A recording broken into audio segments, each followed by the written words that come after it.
Hello, love tubers. Woo!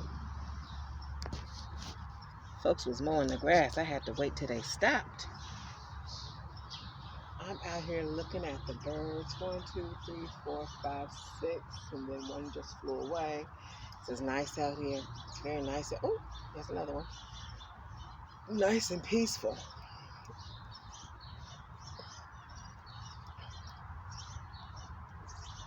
All right, let's get started. You know why I'm here. Patikas of Riorisha Tero, Andrew McGregor of Patanemi. I already went ahead. I have covered the trumps. Boom, boom, boom.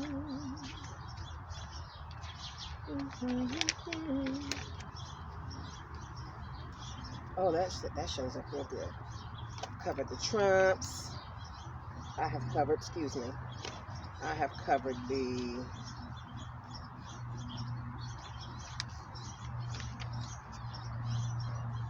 court cards. Here we go. Doing this for beginning practitioners of Orisha, 7 African powers. And I just finished covering the wands, the powerful and the mighty wands.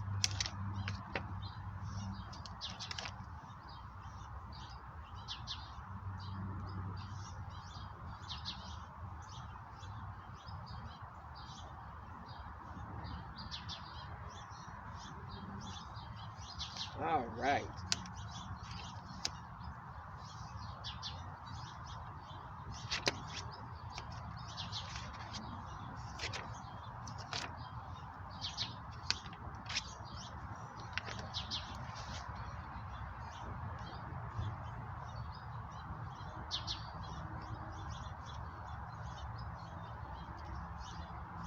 We are now going to cover the 3 and chapter 3 cups. Now in this book, for each of the pictures, so chapter 2, 3, and 4. 2, 3, 4, and 5. The ace cup will not be featured. Any wonderful elaborate pictures there. This is the Ace of Cups. I'm covering cups now.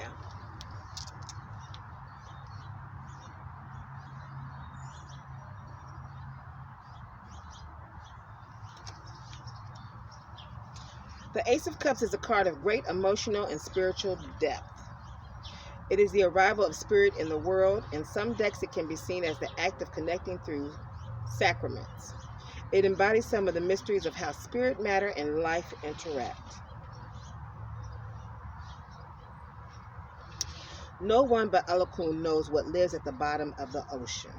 Olokun themselves are in fact an Orisha that represent mystery and power. That can bring great rewards to a person's life. However, they can also reveal deep emotional challenges that the person has been seeking to repress. In this way, they represent the mysteries of starting out on a spiritual path. We want all the great things we hear might be rewards for being spiritual that we'll get, but often run into our shadow and baggage as soon as we start pursuing it. I call that shadow boxing. This card promises great things for those who stay on their path and work through what comes up, just as Olokun can bring abundance and stability to those who need it. That's what Michael Jackson sang about when he says he's starting with the man in the mirror, honey. He was shadow boxing. He realized other people shadow boxing too. Symbolism. The anchors for faith. A mysterious figure whose face is hidden, symbolizing the mysterious nature of this energy. A ship representing the way forward and possible rewards.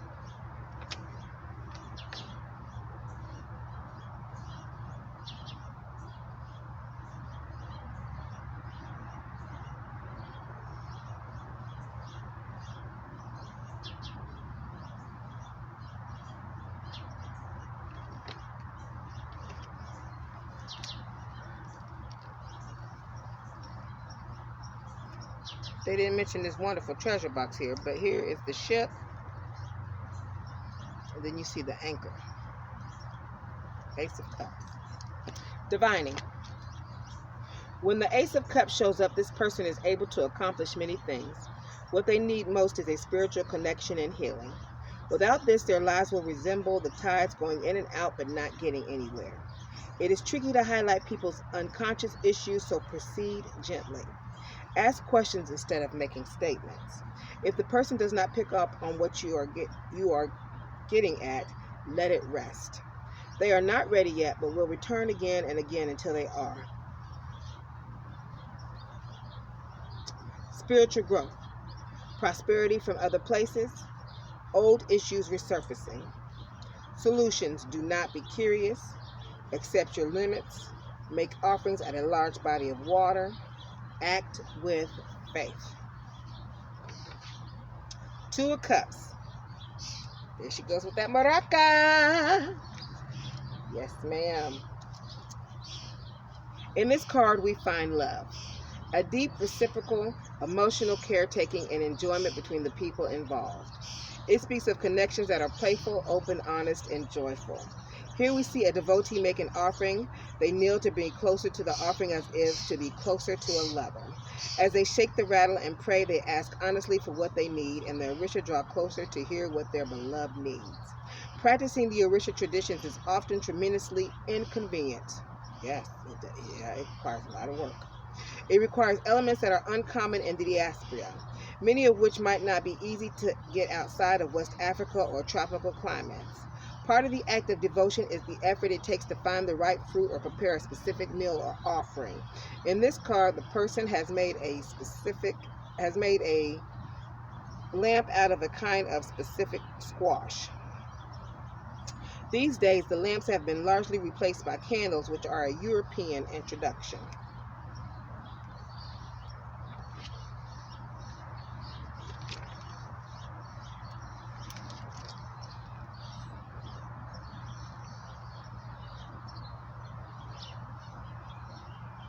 See all that energy?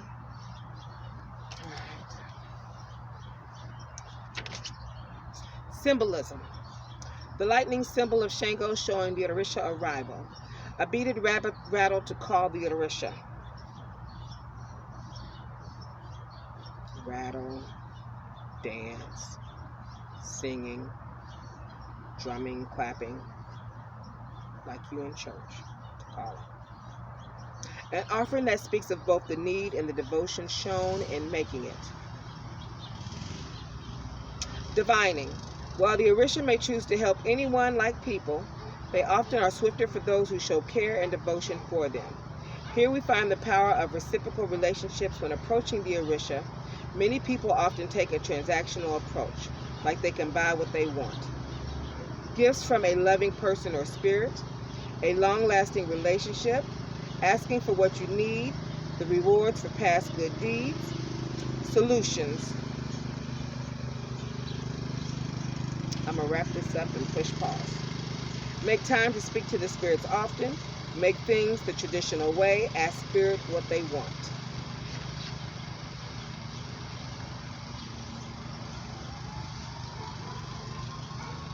Oh, I'm so sorry.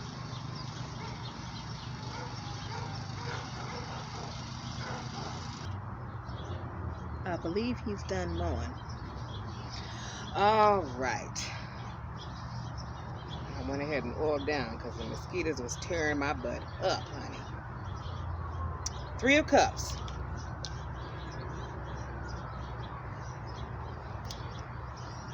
With this card, a celebration is announced. Something good is happening and people should get together to honor the good news.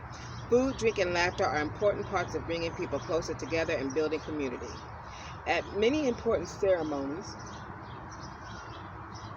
people will sit for a formal meal. The events are structured and have many rules. At all of them, the younger priests or people serve their elders. At funerals, people sit in order of initiatory age with a place left for the departed priest. It is a time to catch up on gossip, ask questions, debate theology, and enjoy being with each other. In our busy modern life, it is harder to make time to sit and enjoy a meal with friends, which is really true. These formal meals may last for hours. Everyone stays where they are until the elder running the event declares it over.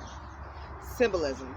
People waiting to be served, showing their status and appreciation for their work.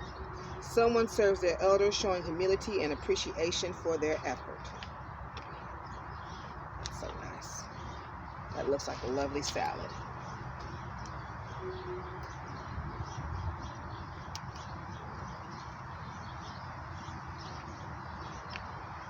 Divining. This card certainly announces good outcomes and things to be celebrated. It also speaks to the idea of social interaction. Social interactions. If there's a problem around this card, it has to do with people, their actions, and questions of status. In life there is often some kind of social hierarchy. It may be about popularity, class, gender, money, power, or looks. In this card, we run into these issues head on. In the traditional religious settings, these hierarchies are explicit. As we walk around the world, they are more often implicit and felt than spelled out. Good news from friends, bring big things accomplished, invitation to parties and events, a need to gather people together. Solutions. Invite people for a dinner party in honor of the spirit you work with. Pay attention to status in formal settings. Be humble. Respect your elders. Respect tradition.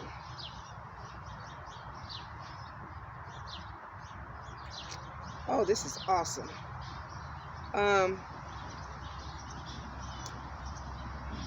I talk about this in my book, but we would have new moon or full moon parties. Us that believed in the spirits would gather together at the new moon or the full moon, and at the new moon we would set our intentions, and at the full moon we would release all the baggage. And at the party sometimes we had bonfires and things of that nature going on. And then it wasn't too formal, but I did start paying attention to formalities in regards to parties that I was going to, wedding parties in general, how the table decor is for events, things of that nature, because I also talk about event organization in the book. All right. I don't think I talked about that before I started. So make sure you check out my journals, Thank You Spirit, and my clip notes that go and coincide with this book. And then I do have a book out, The 7 African Powers, Sacred Practices for beginning practitioners. Yes, Amazon. It's on Amazon. Yes, I almost forgot. Spirit reminded me. This card came into play as I was doing one of my first plays in regards to respecting elders and being in different situations at events. And then yes, the hierarchy. All right, moving on. 4 Cups. Isn't that a beautiful card to look at? It is. The 4 Cups is a card that speaks about our relationships with other people. It is a card of communication and connection. Some say that of the 4 cups, 3 are filled with sweetness and 1 is bitter, symbolizing the challenges of relating with friends and family. The Odi Ochi speaks of family and the way in which it influences our lives, for better or worse. It often uses the proverb that the blood that flows in the veins, to remind us that we are genetically connected to the people who went before us. On top of this, the proverb reminds us that our relationships with our family also influences us. That way in which the loved or failed to love us always has a profound shaping influence. We also say in this sign that the needle pulls the thread. It is often interpreted to mean that when one family member comes to this religion, the rest will eventually follow. When the first family member initiates, the others in the house will follow suit in time.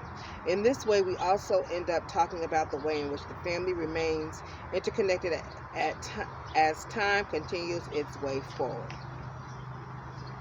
Yeah, okay. He has started back up.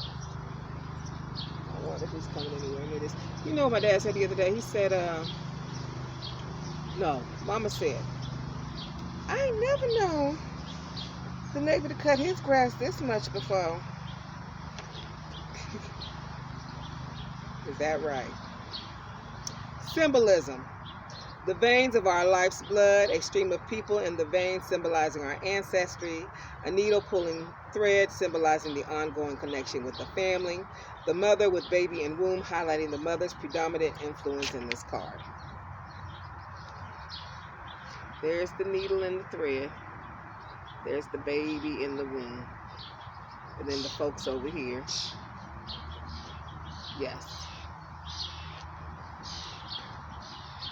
Here, here, and here.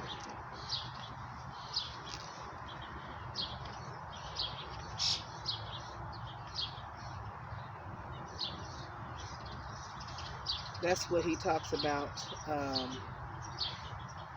when he says, I got loyalty, I got royalty in my DNA. So before your parents and all the other folks before, the kings and the queens in the DNA. All right. Divining. Lamar. Kendrick Lamar. We all like to think we are free and able to choose what we like in life, yet our deeper examination, we find that it's rarely as clear-cut as we'd like to think. The circumstances of our upbringing continue to have an influence, even if we are reacting against them to do better. This is very true. And searching for this connection is the hope of joy, pleasure, and a happier future. Yes. A desire for connection, a need for awareness of the ways in which you are tied to others, genetic bonds, a chosen family, pregnancy, issues with the blood. Solutions. Resolve family ties, let go of your sadness at the river, get a blood test to check out for health issues, be a leader, respect women and children. 5 of Cups. This is one of the stories that is not my favorite, but it is an important lesson. Yeah. With this card, we find ourselves feeling nostalgic, lost, and unsure of ourselves. We have lost something that we feel we cannot live without. Yet generally, this card also says we cannot get it back either. Adding insult to injury, we also often lose what we do have by ignoring it, only to pine for what is gone. Oba was Shango's lover. That is Oba. If you're looking at Oba, that's her right there. Okay? However, she discovered that he had been seeing Oshun on the side. She was overcome with jealousy and went to ask Oshun what she had that Oba did not. Oshun offered to teach her the magic she had used to sway Shango. She told Oba to cut off her ear, thinking more would be better, and put it in his food to bind him to her forever. Oba ran home and prepared Shango's favorite food. She cut off a piece of her ear and added it to the okra stew she had made him. When he arrived home and saw what she had done, he was so disgusted he left and never returned. Symbolism. I don't need to read that story again for y'all to get that, okay? In regards to other ladies and running and telling them your problems and how to do something if she's already... Anyway. Swords for Oba's warrior nature. Key for Oba's ability to open doors for people. Yellow and red figures for Shango and Oshun, respectively.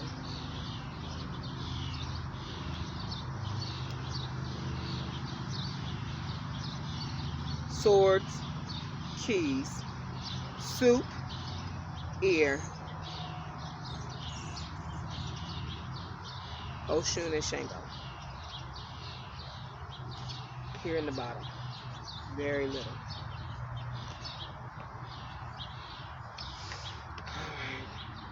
Divination.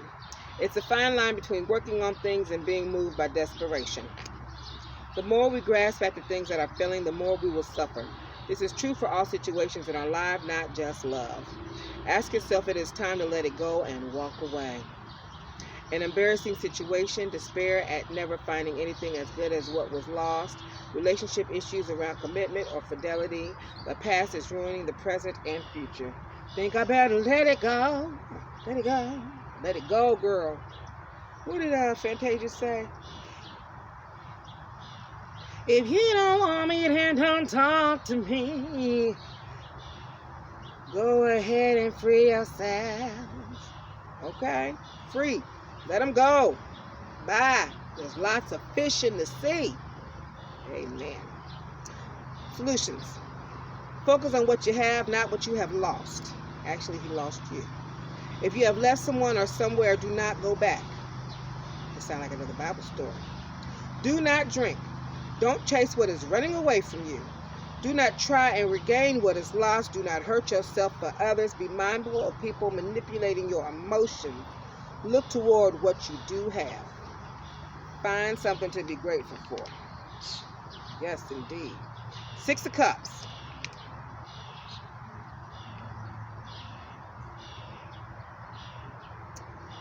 Life is pleasant and easy when we see the 6 of Cups.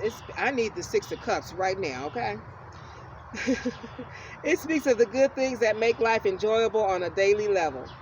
Being a card of harmony and peace, this relaxed contentment makes everything easier to deal with. Being calm is a deeply valued trait in the Orisha traditions. Tutu, I wear those, is often translated as coolness. It speaks of those things that remove the jivana heat from a person or situation. It is so important that most prayers open with a libation of water and an invocation of this coolness. To paraphrase the prayer, we say, cooling water, cool our road, cool our ashe, refresh our house, cool the legs while so we may not see death. Living in this calmness allows us to grow and evolve. It makes the growth of our wisdom and skill possible. It deepens our ashe or spiritual power. It is seen as one of the cornerstones of building good character. It doesn't mean being a saint and not enjoying life, but instead highlights an inner peace. Symbolism: 4 white coconut pieces for the divination sign Alafia, or peace. Honey to bring sweetness. Come on. Cocoa butter and powdered eggshell. A crossroads symbolizing our choice in maintaining peace. A gourd with water to pray for peace.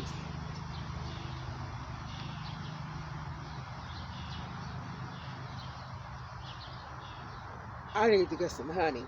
Yes, I do. It's been a minute since I done lit a candle for Oshun. Oh, here you go. Water, honey, crossroad. Okay.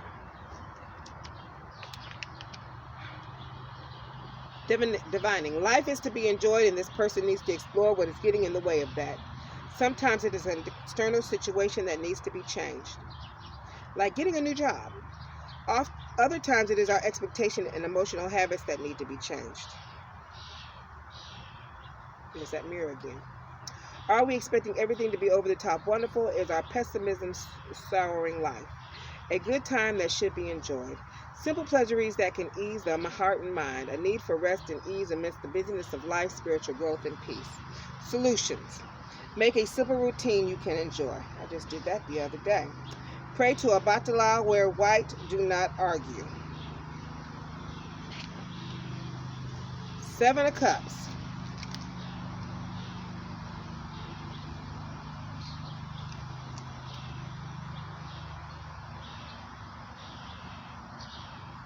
There we go.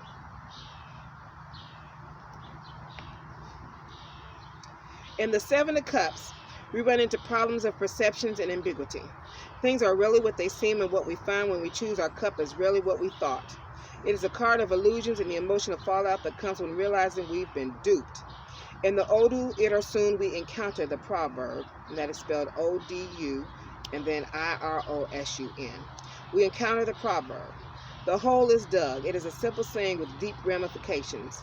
In negative situations, it is said to be the grave, which raises the question of who dug this hole, and is it our time to go into it? Often with this proverb, it is our actions that will determine the outcome. On the other hand, it is a message of potential. If we dig in the earth, it is possible we might find treasure. That treasure could be something natural from the earth itself, or perhaps what someone else has buried and hoped no one would find. If we are going to dig holes, the only thing that's clear is that we never really know what we might find.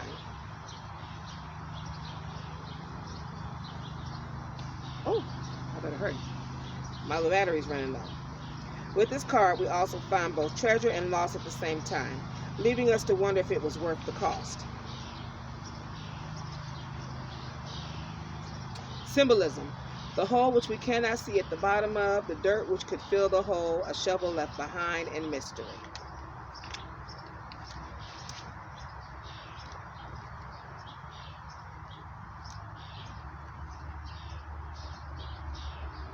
Living a mystery.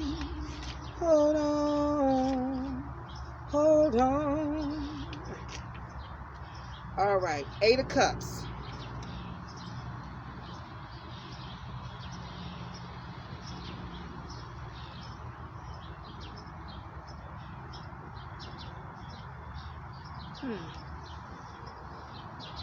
In this card, we work to find meaning among what has been lost. It is a card that can speak of stagnation, loss, depression, and a lack of direction. Here, the attention being turned inward must look to external forces to help one move forward. Spirits of the dead have many different categories in the Orisha tradition, the most common being Igun, who are spirits associated by blood ancestry or initiation to us, and Aranu, the citizens of heaven who are chosen or assigned spirits. In dealing with ancestors, Igun, E-G-U-N, and Aranu, A-R-A-O-N-U. In dealing with ancestors, we find a mingling of many other practices coming into the Orisha traditions. The religions of our ancestors, mediumship, spiritism, and a variety of traditional ways of working with ancestors all get mingled in many people's practices. You might go to church to pray for your godmother, see a spiritist to ask about your mom, and be told to do a ceremony for your father and a shell reading. If all of these are done as separate practices, everything is fine. However, when people start to try to use spiritism or mediums to mark Orisha initiations or solutions, we get into muddy waters where people often lose their way. We end up wandering from God to God like the Rider-Waite Smith image of the 8 of Cups, looking for something but not knowing what it is or where to find it.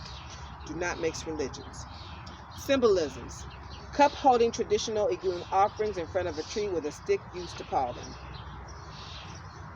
A clay towel used to mark the boundary between the dead and the living. Glasses of water behind the tree showing a spiritismo movida or spirit shrine.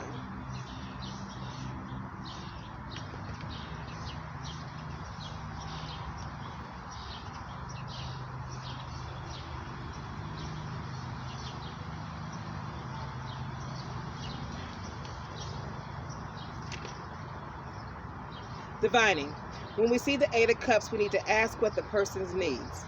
If they are unable to tell us clearly, we should ask the oracle first before answering the questions the client has. Once we have established a goal as a point of reference, we can help them navigate there. With this card, people need to find better boundaries with the spirit world, not give it everything. This person is losing faith, the one thing they need most. Desperation and stagnation. Existential crisis where life feels meaningless. A time with no clear direction or end. Gurus should be treated skeptically now, as people will seek to take advantage of you. Solutions. Do not envy what the dead have. Tina Turner mentions that in her song about the living. End your time of grief. Feed your ancestors. Do a spiritual mass for the dead.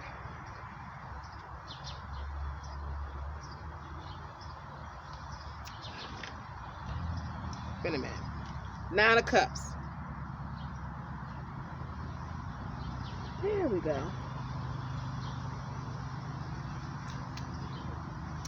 The 9 of Cups is a card of fertility and growth. It is a card that marks a growth in emotional well-being and often be tied to a time of abundance and prosperity. The proverb sky and sea highlights nature's fecundity. The energy moves from one place to another, allowing life to flourish and thrive. This interplay of elements are thought to mirror the process of conception in humans. With this card, we need to explore ideas tied to fertility and nurturing. This looks like where I'm at right now, except I'm not by the sea. When things go well, the person or thing being nurtured grows healthily and takes a proper place in the web of the world. If there is neglect or abuse, then the ripples of these problems may carry forward and lead to disconnection, alienation, and many problems finding happiness in the world.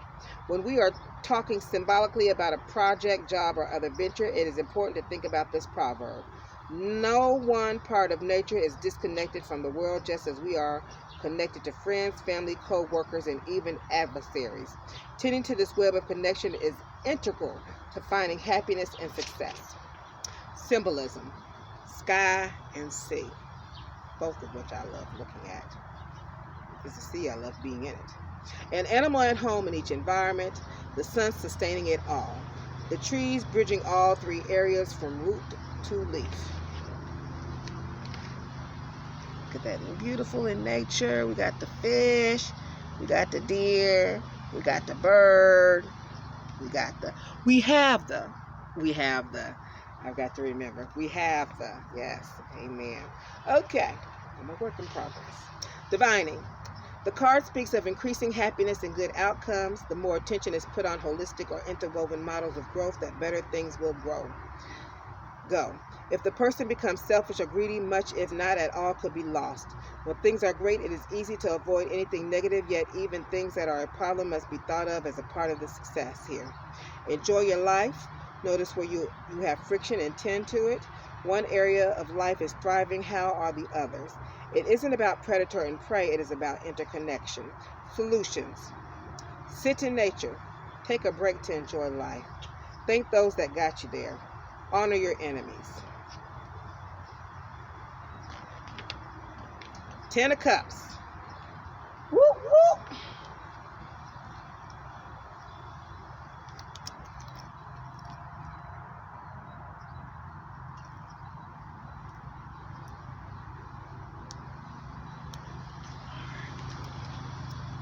In this card, we find all the happiness we could want. There is tremendous, all her cups is running over, honey. And she got a leg while sitting in the corner and everything. Anyway, in this card, we find all the happiness we could want. There's tremendous potential. Anything might be possible. Yet the 10 of Cups is somewhat treacherous, as its abundance of joy may be swiftly lost if handled without great care.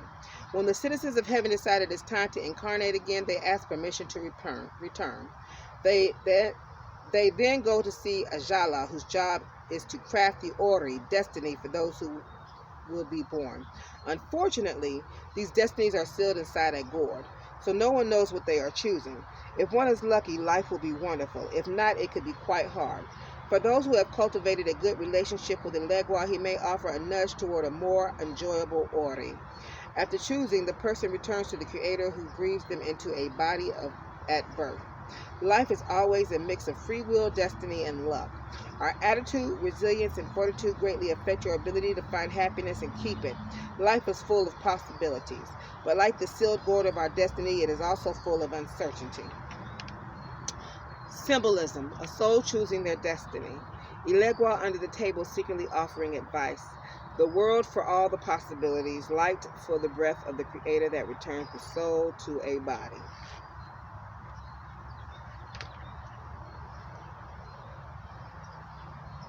The gourd, Elegua. And then the light returning the soul to a body.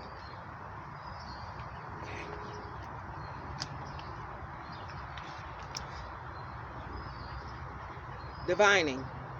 The person has the possibility for everything they want. Things are likely very good for them right now. When things are great, it is important to maintain whatever it is that got them there, like having a good relationship with Elegua. How are they working to preserve that for the future is an important part of what they need to think about going forward. A time of great success, the rewards of past efforts, a change in levels, news that will be celebrated, the birth of a child, possibly an ancestor returned.